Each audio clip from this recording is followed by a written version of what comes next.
अलग ही कशिश होती है इनके चेहरे पर, लेकिन अक्सर लोग इनके भोलेपन को, इनकी मासूमियत को हल्के में लेकर इनका फ़ायदा उठाने की कोशिश करते हैं। आइए जानते हैं सजिटेरियस धनु राशि का सितंबर का राशिफल कैसा रहने वाला है।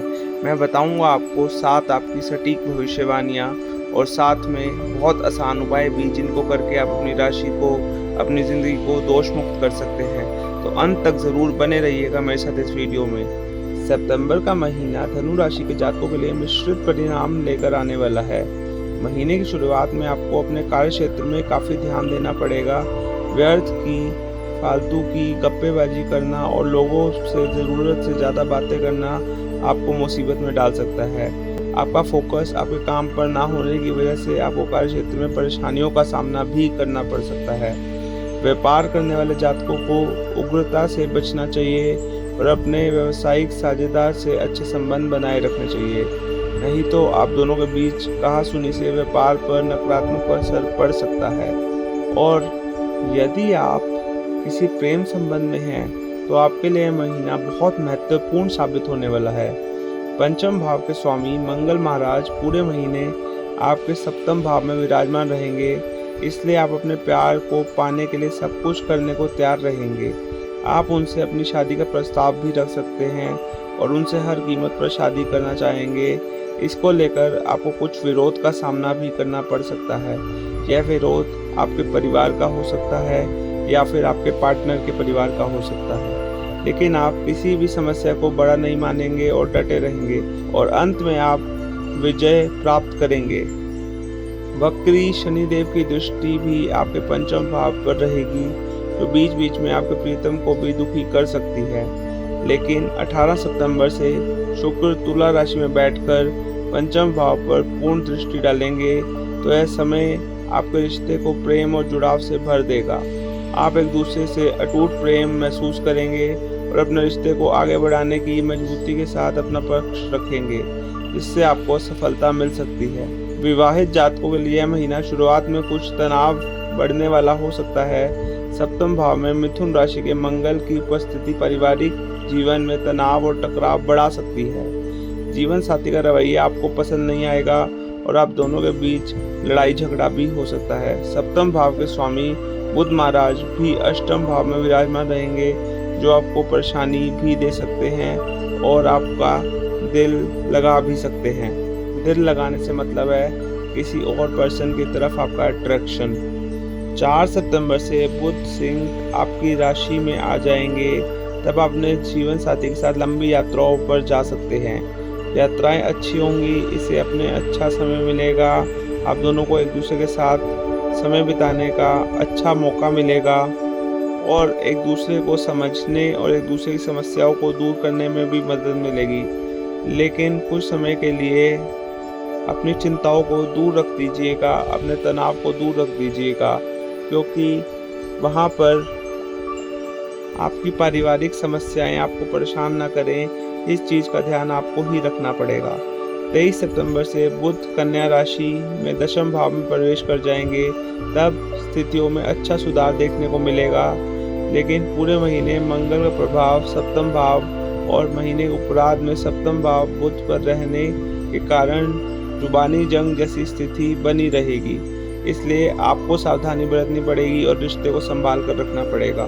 अगर आप करंटली सिंगल हैं तो शुक्र महाराज की कृपा से आपको नई रिलेशनशिप शुरू करने का अच्छा मौका मिलेगा। अगर आप प्रयास करेंगे तो आप नई रिलेशनशिप आराम से शुरू कर सकते हैं। बस एक आसान सा उपाय कर दीजिएगा कि शुक्रवार के दिन आप संतोषी माता जी की आरती का पाठ करें और शुक्रवार के दिन ही आप एक रेड कलर की कैंडल जला दें, जिससे आपका प्यार की लाइफ और ज़्यादा सॉर्ट आउट हो जाएगी और आपके प्यार की लाइफ में जितनी भी दिक्कतें आ रही हैं वह दूर हो जाएंगी। यह सलाह, यह उपाय शादीशुदा लोग भी कर सकते हैं, लव लाइफ वाले लोग भी कर सकते हैं और जो लोग अभी सिंगल हैं वह भी कर सकते हैं। यदि आर्थिक स्थिति को देखा जाए तो सितंबर का महीना आपके लिए अच्छा परिणाम लेकर आने वाला है। इस महीने आपकी आमदनी और खर्च दोनों बढ़ेंगे, लेकिन आमदनी खर्चों से ज़्यादा बढ़ेगी। छठे भाव में बैठे बृहस्पति महाराज आपकी आमदनी को बढ़ाते रहेंगे, लेकिन उनके ऊपर राहु महाराज की छाया होने से आपके कुछ खर्चे भी बढ़ेंगे, मगर आप अगर चाहें तो आप अपनी आमदनी को काफ़ी अच्छे तरीके से बढ़ा सकते हैं अपने दिमाग का इस्तेमाल करके और नए बिजनेस या फिर आय के स्रोत क्रिएट करके। शनि महाराज वक्री अवस्था में तीसरे भाव में आकर द्वादश भाव को देखेंगे, इसलिए आप शनिवार के दिन दान पुण्य का काम अवश्य कीजिए, जिससे शनि महाराज खुश हो जाएंगे। हो सकता है आपको थोड़ा बहुत अपने स्वास्थ्य के ऊपर भी खर्च करना पड़े, इसलिए अपने स्वास्थ्य का अवश्य ध्यान रखिएगा। इस महीने में देख पा रहा हूँ अपने भाई बहनों की भी आर्थिक मदद कर सकते हैं। 18 सितंबर से शुक्र एकादश भाव के स्वामी होकर एकादश भाव में विराजमान रहेंगे और आपकी आर्थिक स्थिति में काफ़ी अच्छा इजाफा होने की शुरुआत हो जाएगी। उधर बुध महाराज भी 23 सितंबर से दशम भाव में आ जाएंगे और सूर्य महाराज भी इस महीने के पूर्वार्ध में नवम भाव में ही अपनी ही राशि सिंह में और उत्तरार्ध के दशम भाव में होकर आपकी आर्थिक स्थिति को बहुत मजबूत करेंगे, उसमें सहायता करेंगे। आपको अपनी आर्थिक स्थिति में खुद ही फील होगा कि काफ़ी अच्छा सुधार हो रहा है और समस्याओं में कमी आ रही है। इसलिए सूर्य देवता को जल अर्पित अवश्य कीजिएगा, हो सके तो रोज़, और अगर रोज़ ना कर सके तो संडे के दिन तो अवश्य कीजिएगा, रविवार के दिन अवश्य कीजिएगा। जो जातक शेयर ट्रेडिंग करते हैं वह इस महीने बहुत ज़्यादा रिस्क लेने के प्रयास में रहेंगे, इसलिए कोई बड़ा दांव खेलने से पहले काफ़ी सोच विचार कर लीजिएगा। बहुत ज़्यादा रिस्क मत लीजिएगा, हो सके तो उतना ही रिस्क लीजिए जितना आप सह सके, जितना लॉस आप सह सके। करियर के दृष्टिकोण से यह महीना शुरुआत में थोड़ा सावधानी रखने वाला रहेगा। आप नौकरी करते हैं तो आपको अपने कार्य क्षेत्र में सावधानी से व्यवहार करना पड़ेगा और फालतू की गप्पेबाजी करने से या फिर निजी बातें साझा करने से बचना पड़ेगा। दूसरी तरफ आपका मन भी काम में कम ही लगेगा, आप अन्य बातों में अधिक रुचि दिखाएंगे और काम में कम। इससे कार्य क्षेत्र में आपको परेशानियों का सामना करना पड़ सकता है। आपके वरिष्ठ अधिकारी आपसे असंतुष्ट हो सकते हैं। विशेष रूप से महीने के पूर्वार्ध में आपको इन बातों का ध्यान रखना होगा। शुक्र और केतु महीने की शुरुआत में आपके दशम भाव में विराजमान रहेंगे और दशम भाव के स्वामी बुध महाराज महीने की शुरुआत में अष्टम भाव में रहेंगे, जिससे समस्याएं बढ़ सकती हैं। छठे भाव के स्वामी शुक्र महाराज अपनी तरफ से कोशिश करेंगे आपके कार्य क्षेत्र में अच्छे परिणाम प्रदान करें, लेकिन राहु केतु के प्रभाव से समस्याएं बढ़ सकती हैं। 4 सितंबर से बुध महाराज नवम भाव में आ जाएंगे, तब कार्य क्षेत्र में बदलाव की स्थिति बन सकती है और आपको किसी नई नौकरी का अवसर भी मिल सकता है। इसके बाद महीने के उत्तरार्ध में 18 सितंबर से शुक्र महाराज आपके एकादश भाव में हो जाएंगे, जिससे परिस्थितियों में अच्छा बदलाव देखने को मिलेगा और आपके वरिष्ठ अधिकारी आपके काम से काफ़ी संतुष्ट दिखेंगे, आपकी तारीफ भी कर सकते हैं। वह आपको हर संभव मदद करेंगे, जिससे आप अपने काम को और बेहतर तरीके से कर पाएंगे। इससे आपकी उत्पादक क्षमता भी बढ़ेगी और आपकी गुणवत्ता में भी अच्छा सुधार आएगा। आपके काम की गुणवत्ता बढ़ने से न केवल आपके संस्थान को लाभ होगा, बल्कि आपको भी महीने के उत्तरार्ध में कोई बड़ी उपलब्धि प्राप्त हो सकती है। आपको प्रमोशन भी मिल सकती है और पे हाइक भी मिल सकती है। व्यापार करने वाले जातकों के लिए ये महीना शुरुआत में कमज़ोर रहने वाला है, लेकिन सप्तम भाव में मंगल महाराज विराजमान हो जाएंगे, उससे आपका 10 सितंबर के बाद महीना काफ़ी अच्छा रहने वाला है। आपको काफ़ी अच्छे प्रॉफिट्स होंगे अपने व्यवसाय में। 15 सितंबर से बुध महाराज आपके नवम भाव में आ जाएंगे, जिससे व्यवसाय से संबंधित अनेक लोगों से मिलना जुलना होगा, नए संपर्क स्थापित होंगे और प्रॉफिट के भी नए चांस बनेंगे। व्यवसाय से संबंधित यात्राएं भी हो सकती हैं, इनसे आपको अच्छे परिणाम मिलने शुरू हो जाएंगे। फिर भी आपको अपने साथ काम करने वाले लोगों से अच्छा व्यवहार करने पर ध्यान देना चाहिए और उनसे कोई उग्रता से बात नहीं करनी चाहिए। शांति और धैर्य से काम लेकर अपना समय व्यतीत करना पड़ेगा। सितंबर का महीना पारिवारिक तौर पर आपके लिए उतार चढ़ाव से बड़ा रहने वाला है।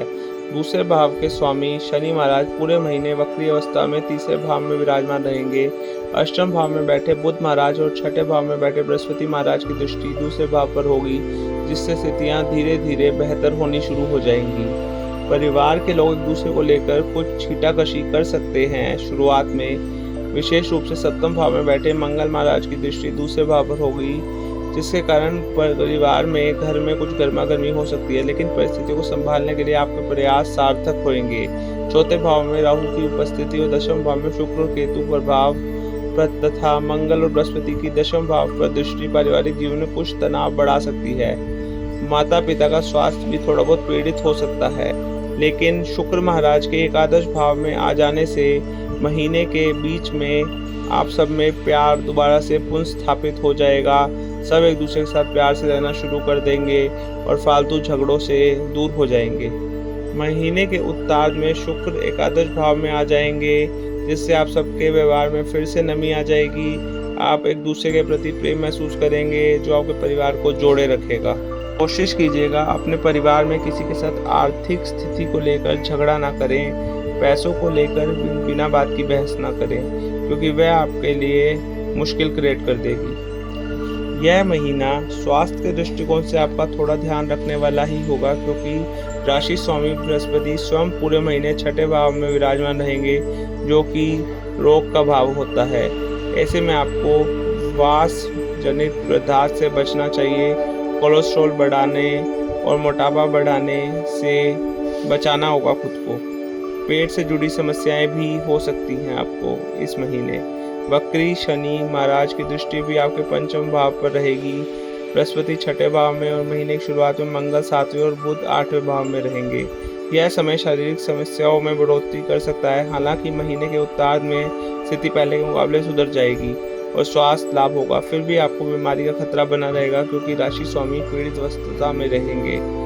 क्योंकि आपको अत्यधिक खान पान का शौक है, यह चीज़ आपके लिए मुश्किल क्रिएट कर सकती है। तो अपने खान पान के शौक को थोड़ा कंट्रोल में रखिएगा और बाहर का खाना अवॉइड कीजिएगा। इस महीने अगर आपको मानसिक तनाव फील होता है तो जितना हो सके ध्यान लगाइए, मेडिटेशन कीजिए, वह आपके लिए बहुत ज़्यादा सहायतामंद होएगी। और हो सके तो मंडे के दिन हर हर महादेव का जाप कीजिए, शिव चालीसा का पाठ कीजिए, वह आपकी राशि को दोष मुक्त कर देगी, आपकी राशि को बिल्कुल सही कर देगी, आपके सारे कष्टों को दूर कर देगी, कष्टों का निवारण कर देगी। तो महादेव जी की आरती जरूर कीजिए, अवश्य कीजिए, क्योंकि शिव शंभू महाराज आपके सारे कष्टों को दूर कर सकते हैं। अगर आपको यह वीडियो पसंद आई तो मेरे चैनल डिवाइन मैनिफेस्टेशन को सब्सक्राइब कर लीजिए, बेल आइकन प्रेस कर दीजिए, इस वीडियो को लाइक कर दीजिए और कमेंट्स में हर हर महादेव या फिर ओम नमः शिवाय लिख दीजिए। Thank you, take care. मैं आपका अपना आचार्य माधव मिलूंगा आपको यहीं पे हर रोज़, हर हफ्ते, हर महीने आपका सटीक राशिफल बताते हुए।